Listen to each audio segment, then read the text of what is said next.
All right, another week, fellas. Another week, fellas, on the podcast. Hey, for Matt Cooper, for Derek with quick cuts. Let's jump right into a big week. It was. Um, Tech traveled down to Venice. CCC played Berkeley Prep. Lakeland was down in Miami. Big one right here with Armwood and Gaither. Plant, CDS. Those just to name a few games of interest. And we're gonna jump. I'm gonna give the ball right here to Matt. Let you run with it, Matt. You were at the Armwood and Gaither game. Just real quick, real quick synopsis. Give me your impressions. Man, that pregame is so fun. The hypeness of both teams. Right when I got there, I could just feel the passion in the air. The energy was insane. So the game started off, man. It was a pretty close game. Both teams were just going at it. The first score of the game was a pick six by Kellen Wiley. And so I was like, wow, man, here we go. Armwood's already on the board. Man, Gaither, they didn't waste any time, man. EJ Archfield, incredible quarterback. He threw a bomb to number 8, and he caught that thing, and he went for 6 points there. They tied it up 7-7. And man, they went back and forth all the way to the half. And I was very impressed. Gaither very quickly went and scored. And they're only a 1-point game. They gave the ball back to Armwood, and maybe 30 seconds left to the half, Armwood scores again. So they had a good, so they separated the score a little bit. And but man, I gotta get, Gaither guys, man, definitely keep your head up. You guys did incredible. Armwood they look really good. All those boys are big. There was not much after that second half. They just started pulling off. And the score ended up being 41-19. So, from the looks of the score, you would think, Armwood put the whooping down on Gaither. But I have to say, man, being there, that first half, people were on their feet the whole time. It was just back and forth. Gaither really pulled up. Armwood, though, they just looked so incredible this year. It was very fun to watch. At the end of the game, they ended it with a huge Cam White. He ended up with a huge sack, and then they sacked EJ in the end zone and got a safety. So that pretty much put the cap on the game. And but I have to say, Gaither looked really, really good. I'm excited to see how they do against Plant this week. That's another big game because Plant, they did really well too this past week. They played CDS, ended up beating CDS, and we know CDS is a great team. So keep your head up, Gaither. You guys played incredibly well against Armwood. Just that second half, you guys started kind of pulling back, and Armwood got the best of you guys.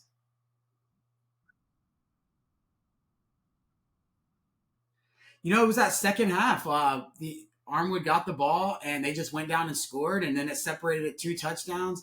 And then Gaither really couldn't get momentum going on in that second half. And I know there were some big sacks, and we talked about Gaither's D-line, and Armwood's O-line just really kept them boys, really off Reese. And there was a few times where I saw Reese take some big hits, and he still got the ball off and still made some major plays. So I'm very impressed with Reese Brush. That kid, he's got a bright future ahead of him. But just in general, Armwood, adding those features, Alante Dean, you have Gerald Pringle, and then now when you add all these other players to there, Kellen Wiley, Cam White, man, it was just Armwood just looks really good.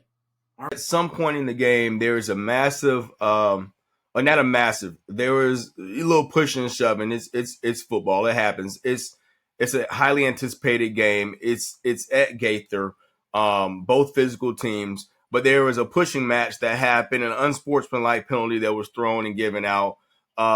Big yardage, obviously. But at one point, there was a kid that probably could have been ejected. And now you get ejected, you're sitting for 2 to 6 weeks prior to your appeal. So the follow-up question is, and I'm gonna throw this at Derek first, but bro, I can't think of another sport that has an unsportsmanlike penalty that is assessed with that large of a penalty, for it. So the ejection and then having to sit out multiple games for unsportsmanlike in the most violent sport that we have. So number one, am I wrong? Is there another sport that has an unsportsmanlike penalty? I'll stand corrected if we can think of one. And then two, Derek, I'll address you with this. Is that penalty way too harsh for football players in a game that's supposed to be kind of violent, and pushing and shoving comes with the territory? Yeah, I mean, just by its nature, it's a game that requires you to hit each other. So, I know we had a on the girls lacrosse team, at Pasco here 2 years back. There was a fight that broke out, and the girl had to miss a few games and all that good stuff. But I understand, the in lacrosse, you've got 15 to 20 games, and football, if you're at mid-season and something like this happens, you almost could miss the back half of your season. So it is pretty harsh. But I do think it's the kids need to understand they've got to keep their composure. So it's I see both sides of it.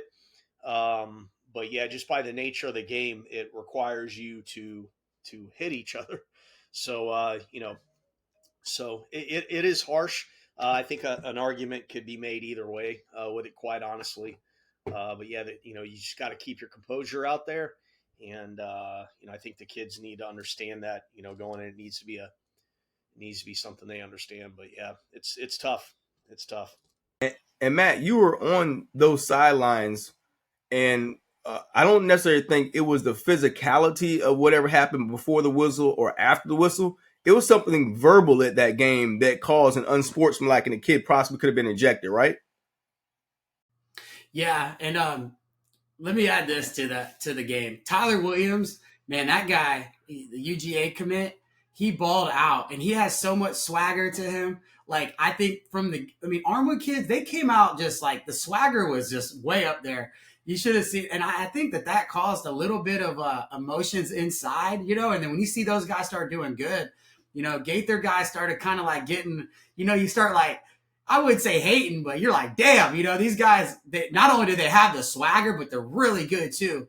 And the one thing that I noticed was, Reese was good at just calling he was getting them to jump on the ball, Gaither, and they were getting, those penalties and stuff. And it was just really frustrating Gaither. And then, as they're getting frustrated, the Armwood boys are just like, yeah, they have that swagger, the energy's high. And you just saw the frustration in Gaither. I mean, they had penalty after penalty. And I remember you mentioned last week, if Gaither can't keep their composure with the penalties, it's going to be a long game for them. And, that was part of what made them start losing, honestly. And then, unfortunately, there was a player on Gaither. He got a little upset. Emotions got a little overboard with him, and he took his helmet off and he slammed it on the ground. And, he shouted a couple cuss words.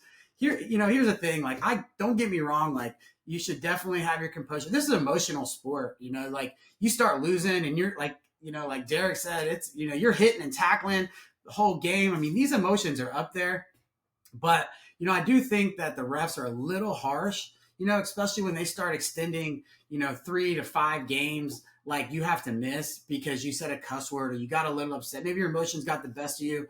That part I don't really agree with. I don't like that, because I feel like these kids, they only got one opportunity in high school. And a lot of these kids are seniors, like this is their last chance to really get to that next level and show what they're all about. And I saw this happen to a couple of kids over the last couple of years. And they said one little cuss word, for example, and they're ejected for 4 games. And it's like, man, I think that was a little harsh for them. Don't get me wrong. I don't agree with, slamming your helmet or cussing and stuff like that. But man, sometimes in football, like as the score starts like distancing itself and the other team is just so happy and so hyped and they just have like the look to them and that swag, it can like really get the best of you, and so unfortunately Gaither, they started, getting upset with that and the penalty after penalty. And that's really all it was. And they started getting upset and started saying some cuss words, stuff like that. So the ref ejected a player, sent him to the locker room. Felt bad for him, because you're in the moment. and then now I'm sure he was really thinking about everything that was going on. And he probably regrets most of it. And so maybe eject the kid out. I get that, but to suspend him for, even 1 or 2 games is like, to me, I don't really like the suspension unless you really went and did something just super crazy to like hurt somebody, like totally just fouled somebody or something along those lines. That might be but to say a cuss word, I think that's a little intense, especially the stuff that you've been seeing in little leagues get away with lately. I've been following a lot of little leagues lately, and the parents are, they come out the songs with cuss words in it. I mean, the whole pregame they're cussing the whole time, and now they say one cuss word in the game and they're ejected for 6 games. It's like doesn't even make sense. I mean, I've even seen kids with like cuss words across their shirt. So I think it does start with the little league. The parents probably want to get a hold of that because once they get to high school, these refs are not playing around. I mean, they were getting on kids for their back plates, showing a little bit, telling them to get off the field to bring their jersey down, their knees showing a little bit, telling the kids to get off the field until they pull their knee pads. I mean, these refs, it's just a game, and I get it. It's an intense game, and everybody is on their P's and Q's, right? Really trying to monitor everything. The refs are really trying to do their best job, but the whole suspending players for 3 to 5 games, man, that's just the penalty is way, way too harsh for them. I've been to baseball games, and the dugouts have organized chants where they're straight up talking trash to batters and or pitchers or players who are actively in the game. And I'm like, yo, are we really going to let these kids organize these chants straight up? Like, they're not cussing per se, but it's the same consequence. Like, they're straight up talking trash to these kids organized, and it's not a penalty. And the excuse is like, hey, it's baseball culture. It's baseball culture. Yeah, but so what?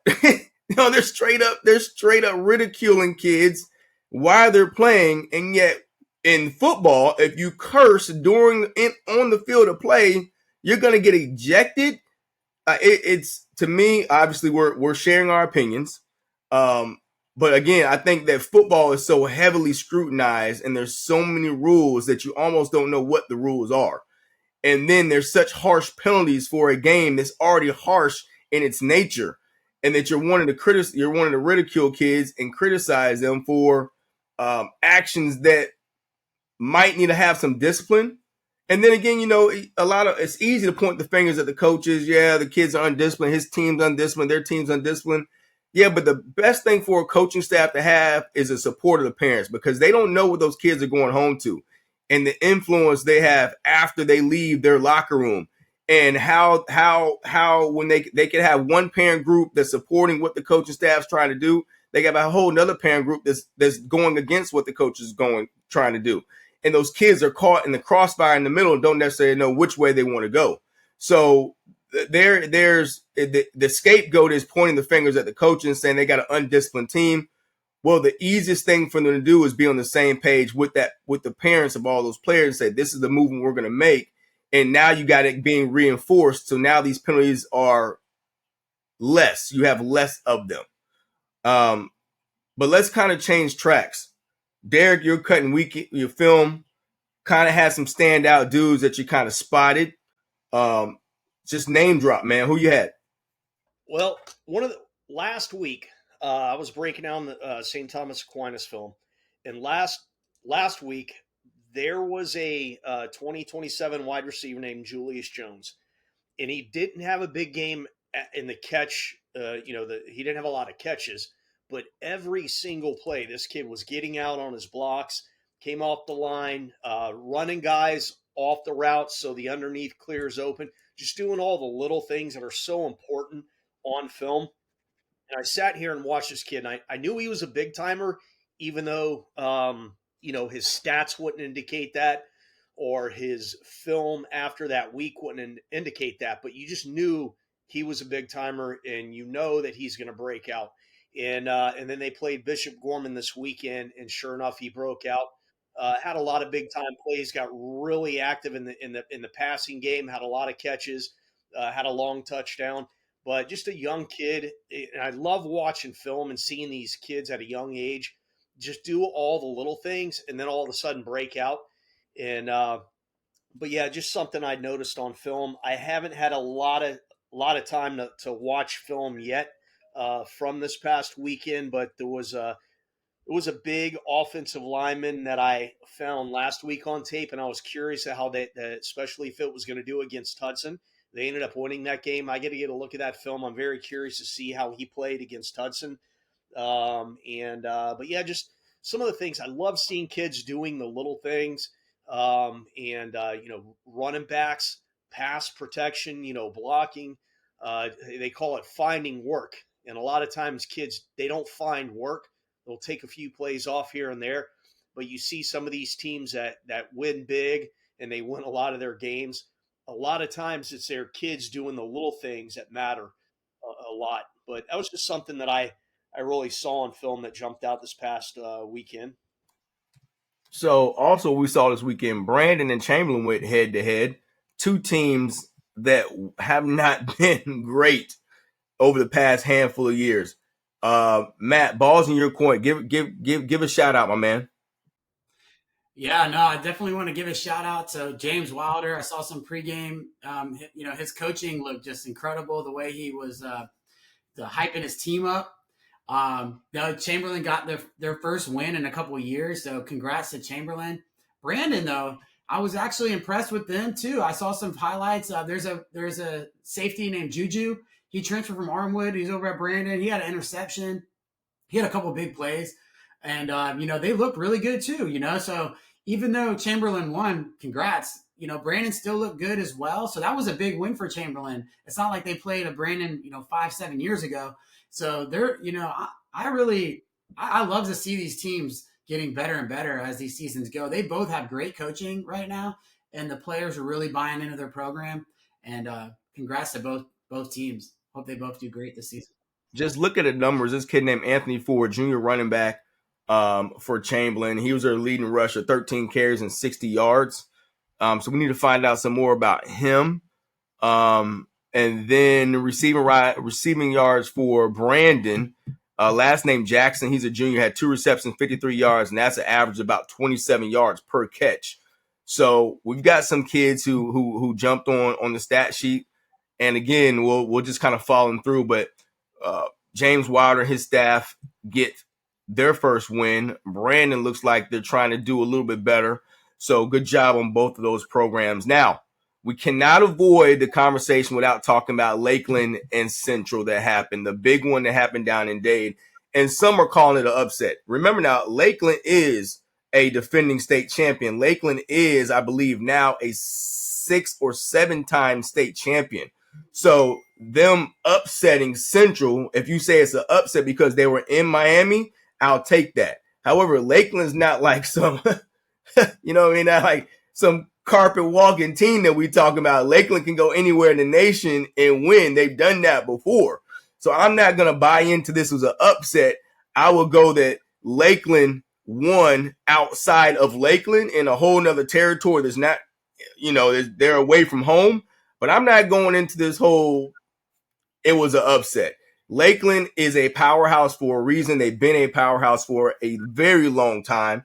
They are the returning state champs. Remember, they went back-to-back state champs, beating Venice last year. All right, so that's not necessarily a big surprise to me. Am I wrong for saying that it's not a big surprise that Lakeland beat Central at Travis Powell down south? When you think about Miami Central, they've had such an incredible last couple seasons too. They have a lot of state championships under their belt as well. And so to me, honestly, I was pretty impressed to see Lakeland go down there and handle business like that. I really like to see that type of stuff. Being Lakeland, is a little closer to us. So going down south is like, you always hear, the South, Florida, Southern Florida has the best football. Well, I think, this Central Florida, this, these teams over on this side of town are starting to really make wave over in Florida. I think, especially in Tampa, now you have Polk County, we're really representing over here. And so for them to go down there and beat them like they did, I get what you're saying, not really necessarily upset, but man, that was a great win for them. Proud of y'all, Lakeland. Hey, Polk County, I'm 24 years. I started in 1999 breaking down film, and in 24 years, it was obvious from day one, and it's been obvious to today. Polk County is it's a perfect combination of a blue collar kid, a family structure, a solid youth program, solid weightlifting program. Um, there's something in Polk County that that may not exist in other counties. But yeah, Polk County has been one of the true uh, pound for pound, one of the heavyweights in this state. Pound for pound, they're as good as any county in Florida. And when you say that, it's a very unique county, and how they have a very very good combination of a lot of little things that aren't even football related that help build a solid foundation of football. So it's interesting to see, but no, it doesn't shock me at all. You take the best kids from Polk County, and they can walk anywhere in the country and play the best kids from any other area. So it's a really unique county, really good to see. So yep, it's Very well respected area. And even when I played, we had our All-Star game, and it was that was the first Hillsborough County versus Polk County All-Star game, and we were super cranked to play Polk County because of the athletes that Polk County produces and the teams that Polk County produces. And I tell folks this a lot about Polk County, that outside of the city of Lakeland, every other township in Polk County is their own community. So those kids grew up with a singular middle school, an elementary school. They filter into that high school. The schools are named after the towns that they're in. Yep. You're talking Frostproof, Bartow, right? Yeah, absolutely. They're built like that. Yeah. So you have those. You're not necessarily pulling for kids here and there. Those kids already want to go to those high schools within the area. Now, within Lakeland, there are 4 or 5 different schools with Lake Gibson, Kathleen, Lakeland, Tenor Rock now, Lakeland Christian. But outside of the city of Lakeland, those towns and those schools, they have their own sets of kids, and they filter right into that high school, which makes it Friday nights are special in Polk County. You can feel it. You can feel it. Polk County is the real deal when you talk about football. And weightlifting, too. I'm telling you, that the two go hand in hand. When you take a look at the weightlifting programs at some of these, the Auburndale, the Bartows, the Lake, I mean, it's a powerhouse weightlifting area. And you show me a good defensive line unit, and I'll show you kids that are in the weight room. And if you look at Polk County, they just have a great tradition of weightlifting, and they typically have kids. It's just a well-rounded area. I love the football in Polk County.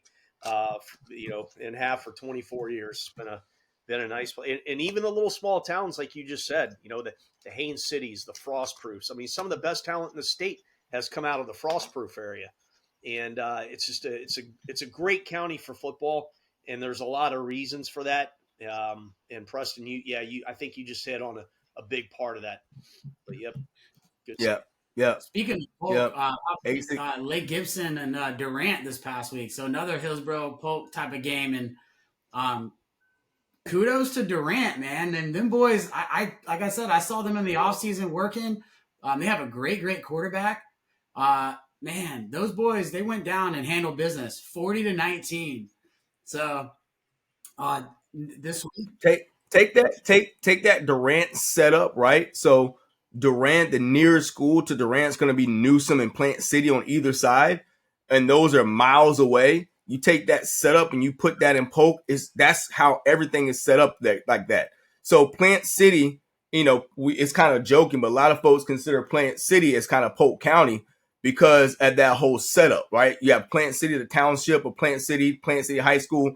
They don't compete with anybody outside of kids maybe going to Lakeland or coming back the other way on I-4 to Strawberry Crest or in Armwood. That's really the only schools they compete with. But outside of that, those kids are staying there.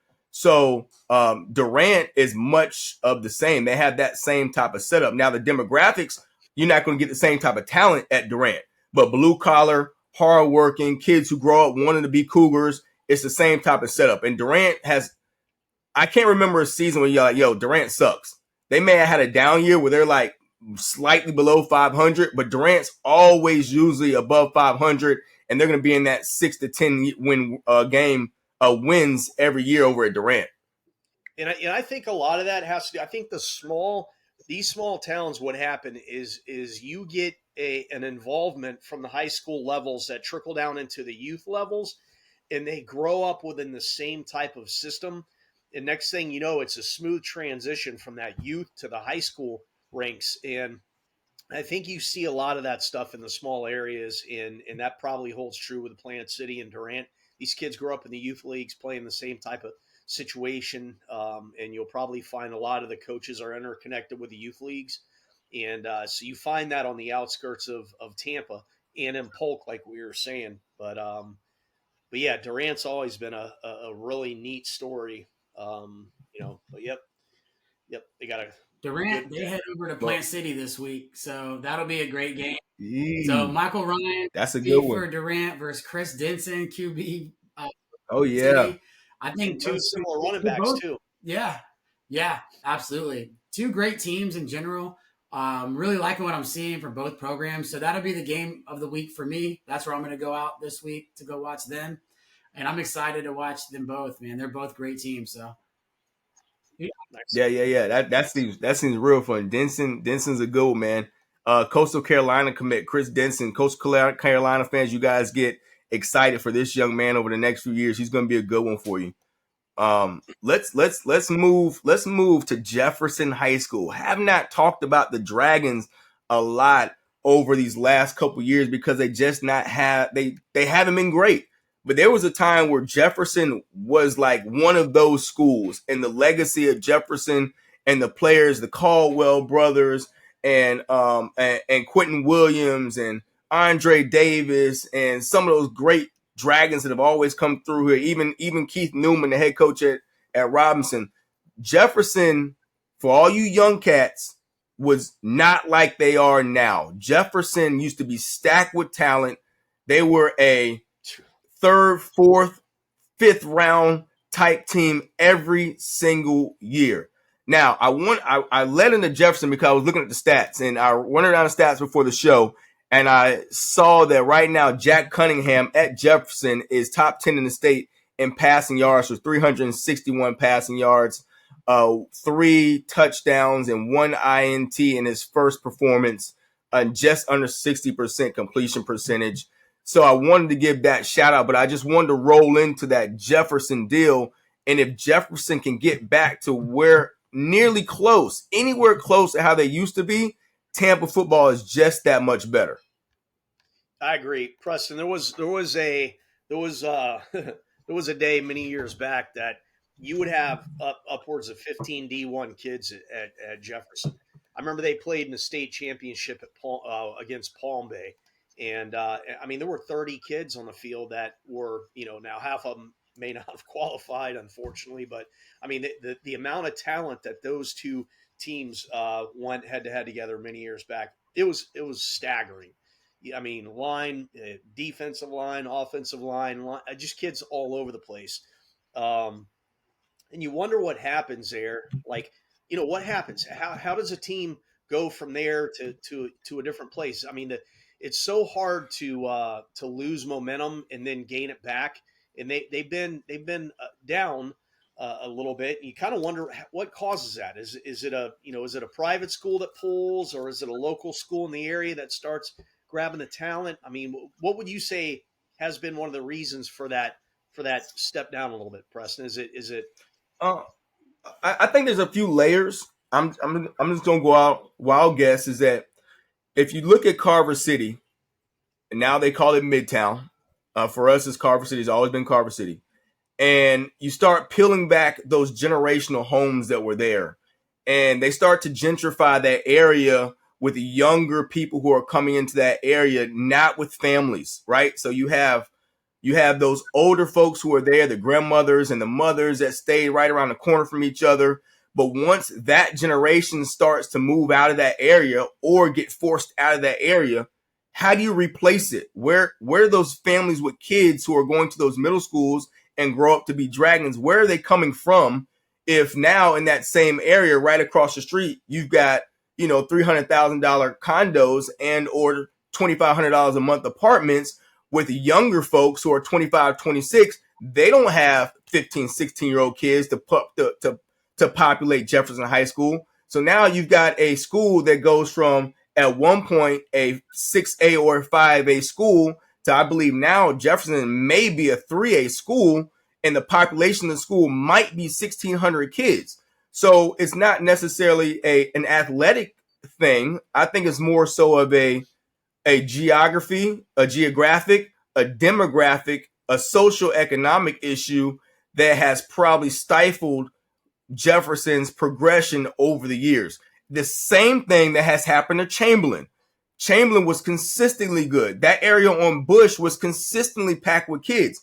But then you get the grandmothers who have gone and passed on, and now you have the mothers who have taken care of that house. They've moved out to the new Tampas and the Osmar. What do you replace? Who's moving into that area with kids? So now you got two schools. These are ones off the top of my head that I know, Chamberlain, Jefferson, who have been hit with, there's nothing to replenish what they lost.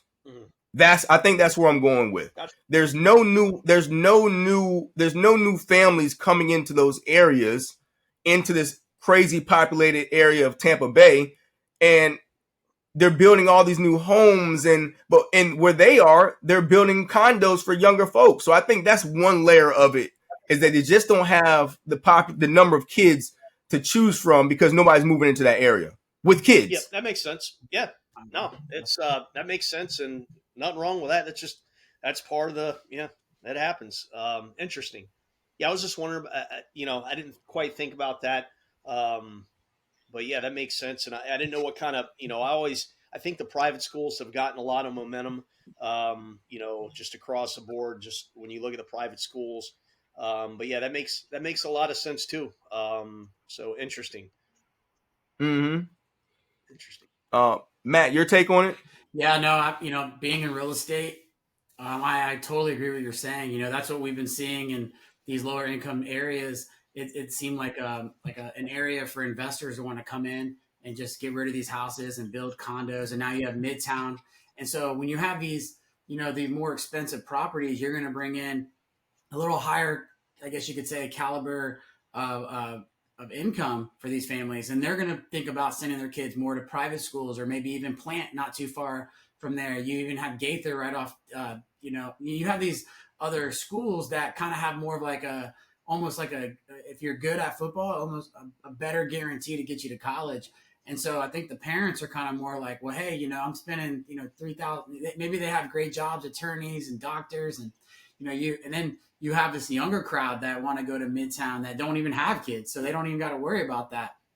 And so it's been a lot of gentrification, exactly what you're saying, and I totally agree with that. I didn't really think about that either. And they're losing a lot of those families, and they don't really have anybody replenishing it. So that's a great observation. Absolutely. And you look at the teams that were back in my day, the teams that were the better teams in the area are now the average programs in the area and or below average. When you're talking the better teams in my time, you were Hillsborough, you were Chamberlain, you were Jefferson, you were Robinson. Those were your core of teams. I'm leaving some out, but my mind's just kind of running. And now you're thinking about the teams back then that were not as good, and they were on the outskirts of towns. But think about it now. The teams that are better now, they're on the outside of town. They're not inner city type schools because, hey, Seminole Heights, where Hillsborough is, gentrified. You have a lot of those younger families coming, that younger couples coming in there. We've talked about Midtown. We've talked about over there on Boulevard with Chamberlain. And then you talk about outside of the area. You're talking about your Newsoms, who are traditionally good. You're talking about Wharton, who has had some success. You're talking about, and then your private schools, obviously. But your teams who in this decade who are consistently better than average, have families moving into those areas. They have options to choose from. The teams that used to be good in my day, where you had tons of families in those areas, they're average or below average because they're not being replenished with kids because they're getting gentrified. So I think that plays a big part of it and why the landscape has changed, if you will. Absolutely. And speaking of that, it's great to see some of these other teams that maybe haven't been traditionally as good starting to make a name for themselves. Leonard had a big win against Pasco. Strawberry Crest, they beat East Bay. You had Spoto, they had a big win. So a lot of these teams, they in the past, they really haven't seemed that they've been the better teams that have really starting to get their name a lot better. The teams are starting to get stronger, and they're making the plays and they're getting the wins. So that's pretty cool. So let me add on this with you, Matt. Let me add on this. Think about why Sumner got so good so fast, right? That area, they built that area up with all those homes down there, all those homes, Leonard, Sumner, and then they populated those homes with families who used to be inner city folks. So now that talent goes from inner city, they move them out because the development wants to come by that area, put $300,000 condos in, they move the families to the outskirt, and boom, Sumner is almost immediately good within like 3 years because that's where the population went. Leonard has a chance to be, if they stay consistent with a coaching staff, they have a chance to be good, right? They pulled from East Bay. East Bay has always been traditionally good. You know what I mean? So it's not like, I don't think it's rocket science, but you got to have you got to have a population of talent that's coming from someplace. And I think the older teams, the older traditional teams have been hit hard by not being replenished by kids. It's not their fault. They just haven't. There's just not anything to choose from. And also, even to add to that is, social media has helped out these programs really put a little hype behind their name. So I noticed a lot of kids when they see like a team like an Armwood, they start getting this hype. Or they see like Sumner, for example, they had a lot of hype with, some of their players. And so like with Greg Smith, he really was a great quarterback. And a lot of people were like, hey, let's go play with him. And, these teams start getting this like momentum and this little hype to it. And then you're able to, these kids are able to transfer, and I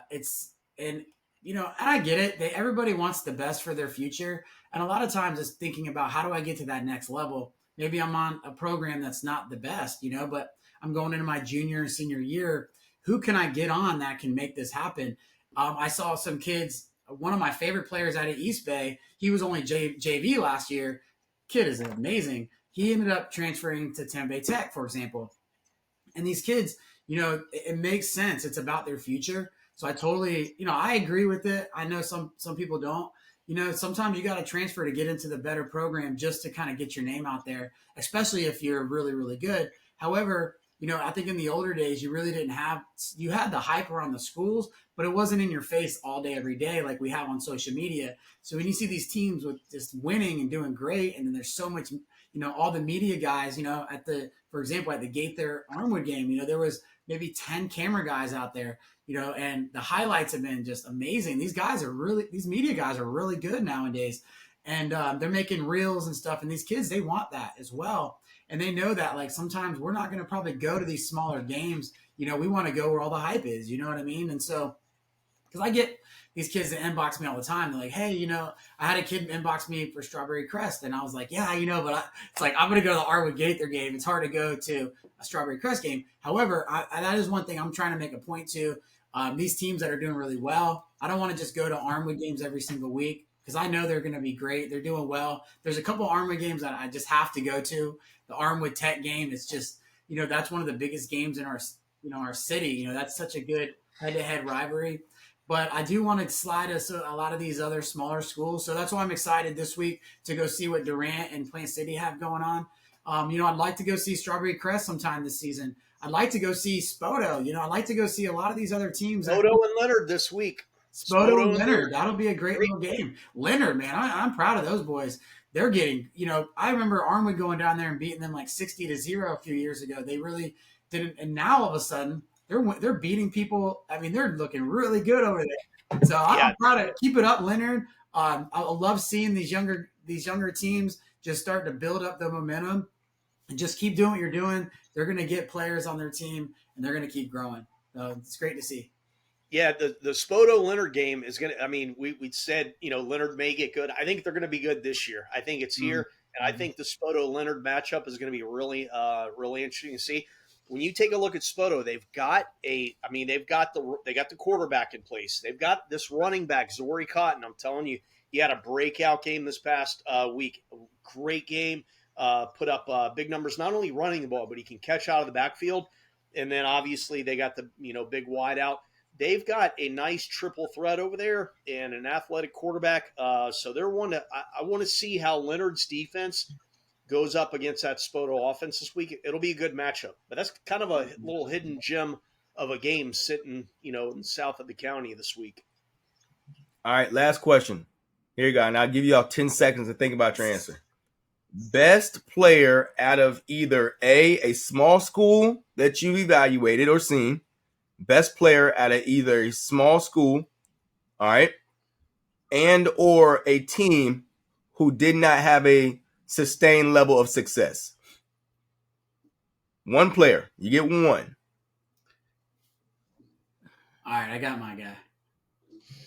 All right, go ahead, Matt. Who you got? I'm gonna give a shout out to Alante Dean at Armwood. I mean, he's been getting a lot of momentum, but man, he plays both sides of the ball. But no, he's not eligible for this because Armwood's been good. You can't use that one. They gotta be like Strawberry Crest, like that, or Leonard that doesn't have a level of sustained success, or a small school like a Berkeley Prep or something. Okay. So I'll go with Spoto and Jesse Harden. I've been watching him the last couple years, and I mean he's as good as they come for as a wide receiver. I got to see him over 77 and just making big plays for Team Tampa, and now I think he's gonna have a huge season for himself this year with Spoto. I like that. All right, there you go. I'm still thinking because I'm trying to make some. I mean, there's too many kids to even try to. I mean, there's almost a kid at every small school that's just sitting out there. I mean, who are you thinking? I could go to Polk County with that. I mean, you could. I'm gonna go Robert Davis from Carewood Day years ago. Before Carewood Day got this nice, pretty facility, they used to practice right over there by their game field was right on the lake. And you had to bring out your lawn chairs and sit around the lake to actually watch the game. And Carewood Day was not really thought of. Well, they had a running back by the name of Robert Davis that was as good as any. And Robert Davis had to stop on a dime and go watch film on him, go huddle, find his huddle. Robert Davis had a Carewood Day. And he was super quick, super nifty, had great moves, great anticipation and balance, everything you want from a running back. And the knock on Robert was always, but he's playing against so-and-so, and he's playing against so-and-so. Well, Robert Davis had a chance to transfer to school like every year, and he never did. He stayed at Carewood Day. He was a man at Carewood Day, and a kid like that, you could pick him up, put him at an Armwood, put him at a Tech, put him at a Venice, any other school you want to, and he would produce dang near just like he did at Carewood Day because he was that type of running back. And Carewood Day had a kid like that decided to stay a Patriot, stay at Carewood Day. And I think with the recognition that he brought to that school, it helped elevate the notoriety of that program because he stayed put at that school. Ended up, I think, I apologize, fans, if I'm wrong in this, but I think he was a Western Kentucky signee. I may have to double check that, but I think it was Western Kentucky signee. But Robert Davis is going to be my pick, Carewood Day. So you're going back years. I mean, you want to go back in small schools. I mean, hell, I mentioned Frostproof earlier. I mean, are you going Travis? I mean, think about the kids. I mean, there are some kids that you have never even heard of because they never, for whatever reason, made it to the highest levels. But I mean, Nikel Roby was just an amazing talent. I think he was in 8th grade when I first cut his film. And it's funny, there was a coach at USC at the time named Pat Rule. And Pat would call me and say, Derek, tell me 3 guys in Florida I need to come and see. And I said, I may have told you the story. I said, where are you going? Are you going to the South Florida? He goes, I got the private jet. You just tell me where I need to go. And I sent him to Frostproof to go over there and look at Nickel Roby. An amazing talent on film. They had Carlton Thomas over there, Cecil Cherry. They had a defensive end that never even, I don't think was qualified. But, even a little town like Fort Meade right down the road. These tiny little towns produce some of the most amazing talents that you could imagine. But that is a tall task. I get a long list of kids like that. That is a long. That was a good one. Speaking of Carroll Day, there's a kid. I think his name is Cam Battle. Right now, he's a freshman running back. Right now, making a lot of noise down there. So it's always cool to see a freshman, playing varsity, just doing his thing. Shout out to him. Yeah, but see, the difference is right now, Carrollwood Day is a household name, right? Like, kids are transferring into Carrollwood Day. Carrollwood Day is mentioned weekly by us and everybody else. Folks love Carrollwood Day. Folks love the talent that Carrollwood Day has coming in those uniforms. But when Robert Davis was playing there, it was him and John Gruden's son, Deuce Gruden, was the quarterback then. So the notoriety the school was getting was because John Gruden was the head coach of the Bucks, and he'd be at, Carrollwood Day games and helping the coaching staff with some of their planning and stuff. So, but Carrollwood Day was not a landing spot back then, and nobody even knew where it was at times. And just to add on to Derek's story, these little small towns, I've evaluated players for almost 17 years. And there is a player that I evaluated. Derek sent him to me when he was cutting with Sunshine Preps. And if you don't know, Sunshine Preps started all this whole thing with cutting film on kids. But he sent me Derwin James film when he was a freshman at Auburndale. He was a freshman at Auburndale. And Darren's first 4 plays were outrageous. He had a block PAT that he jumped over 3 kids, blocked it, and I know it was a field goal, and I think he returned it for a touchdown. Then he had an interception where he speed turned. It was just some crazy stuff. Fast forward, after I evaluated Derwin's freshman film, I never evaluated him again. Yep. Derwin James, if we were doing Madden ratings, Derwin James was like a 99.5. He's the highest rated player that I've ever evaluated, and I evaluated him one time. Yep. One time. Ever. And he was there. I mean, and we've had some good ones like Carlos Williams was along a little bit athletically along that same line. These kids would hit you from a short distance. I mean, Derwin James would be a step away from you and be standing still and then drop you like Derwin James. That's another one right That's there. Florida State, Derwin James. Yeah, Florida State's Derwin James. What he ended up being the 3rd pick of the draft or something. I forget, but he was he was up there, and Nelson Aguilar was highly evaluated. Yep. He had one of the highest evaluation numbers, and Dante Fowler. Yep. Fowler was up there too. And a lot of folks know Fowler played running back also. His freshman film, I found Fowler's first snaps on a high school field. It was at St. Pete Catholic, and all he was doing was gunning down on punt coverage. I saw enough of him on film doing that I'm like, this kid's got it. And so his freshman highlight consisted of a handful of plays on defense and mop-up duty, but that kid would gun down on punt coverage. I'm like, yep, this kid's got it.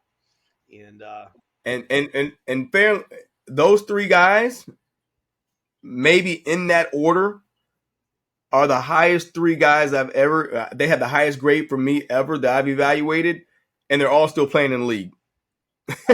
No wonder. Do you remember Colin McCarthy at Clearwater Central Catholic back in the day?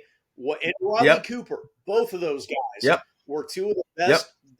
That watching them play, in high school, and both of them had Colin had a great start of his NFL career, and concussions got him. But I'm gonna tell you right now, Colin McCarthy, in 24 years, you're hard pressed to find a better inside linebacker than what Colin McCarthy did at Clearwater Central Catholic. If I had to grade out the best inside backers that I can recall in the area, Colin McCarthy is positively up there, and Riley Hey, Cooper at the same time. Man, what a dude! hey, Matt, I want you next time, either today, either text Coach Davis at Armwood, or when you see him next time, just say, "Hey, Coach, tell me about a defensive lineman named Man." Man. That's it. Like nobody even knows his real name. But ask Coach Davis about Man. I guarantee he'll start laughing, and then the stories will go on for days. He was probably the most disruptive defensive lineman that we've seen in a long time, and played every position along that line. Ask him about. I don't even know his real name. Like if you went on Max Preps, it'll probably say Man on Max Preps. I'm trying to think, was he 52? I'm trying to think of what number. Oh man, shoot! Don't get me lying. I do not remember his jersey number, but it was crazy. But anyways, a great show today. Have a great week, everybody, and we're back next week. See you guys later, man. See you next week.